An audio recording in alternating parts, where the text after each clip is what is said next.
অঙ্গনা, আমি নারী আমিও পারি। ফাগুন মানেই রং, আর রং মানেই বাঙালির দোল উৎসব তথা সারা দেশের হোলি উৎসব। এই রঙের উৎসবে নিজের প্রিয় আপনজনকে রাঙিয়ে দেওয়ার জন্য সম্পূর্ণ ভেষজ পদ্ধতিতে জলপাইগুড়ির বিভিন্ন ব্লকের স্বনির্ভর গোষ্ঠী এবং সদর ব্লক বিডিও সাহেবের উদ্যোগে তৈরি হয়েছে সম্পূর্ণ ভেষজ পরিবেশ বান্ধব বিভিন্ন রঙের আবির অঙ্গনা।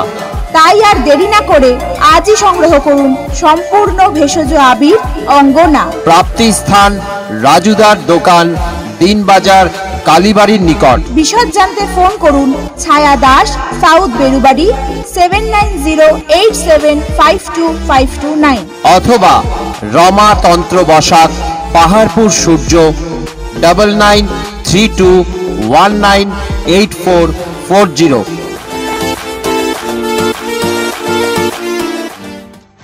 পায়ে পায়ে উড়িয়ে দিল 10ই মার্চ ব্রিগেড চলো। এই ট্যাগলাইনটিকে সামনে রেখে কেন্দ্র সরকার 100 দিনের কাজের টাকা, আবাস যোজনার টাকা আটকে রেখে রাজ্যের সাধারণ মানুষকে বঞ্চনা করছে।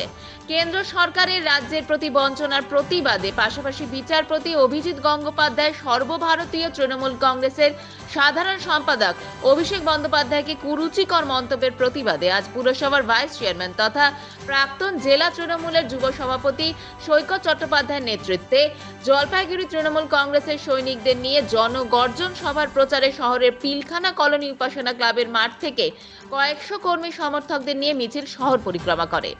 এদিকে সৈকত চ্যাটার্জি জানান, পদে না থেকেও মিছিল করা যায়, তার প্রমাণ শতাধিক কর্মীর মিছিলে পা মেলানো। আমার সাথে ছাত্র, যুব, মহিলা সবাই আছে। আমার মাথার ওপর মমতা বন্দ্যোপাধ্যায়, অভিষেক ব্যানার্জির আশীর্বাদ রয়েছে।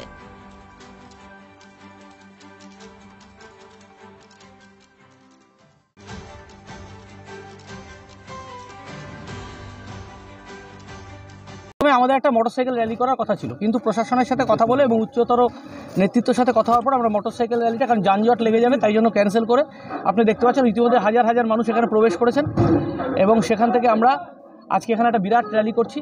দেখুন, আমার র্যালির প্রথম উদ্দেশ্য হচ্ছে, যে লোকটা সারা জীবন একটা পঞ্চায়েত জেতেন, রাজনৈতিক পক্ষপাতদুষ্ট হয়ে বিচার করলো এবং তার 85% রায় নয় ডিভিশন বেঞ্চ নয় সুপ্রিম কোর্ট খারিজ করলো, জীবনে একটা পুরো জাজমেন্ট লিখতে পারলো না, সেই অভিজিৎ গঙ্গোপাধ্যায় যদি দুবারের সাংসদ এবং সারা ভারতবর্ষের ভবিষ্যৎ আগামী দিন অভিষেক ব্যানার্জিকে বলে যে তালপাতার সেপাই, তাহলে তো তাকে বলতে হয় যে তোমার এই কালো হাতটা ভেঙে দাও এবং গুড়িয়ে দেওয়ার সময় এবার এসেছে।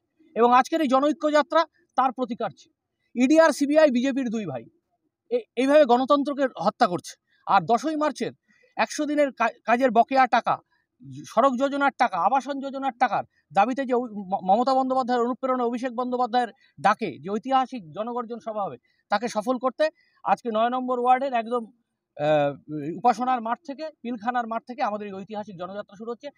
এখনো যতটুকু দেখেছেন ততটুকু ট্রেলার, মিছিল যত এগোতে থাকবে ততখানি জনপ্লাবন হবে। আমরা তৃণমূল কর্মীরা, আমরা তো পদের লোক না, আমরা তৃণমূল কর্মীরা আজকে এই জনঐক্যের যাত্রার ডাক দিয়েছি। মাথার উপর মমতা বন্দ্যোপাধ্যায় স্বপ্ন আর অভিষেক বন্দ্যোপাধ্যায়ের বিশ্বাস।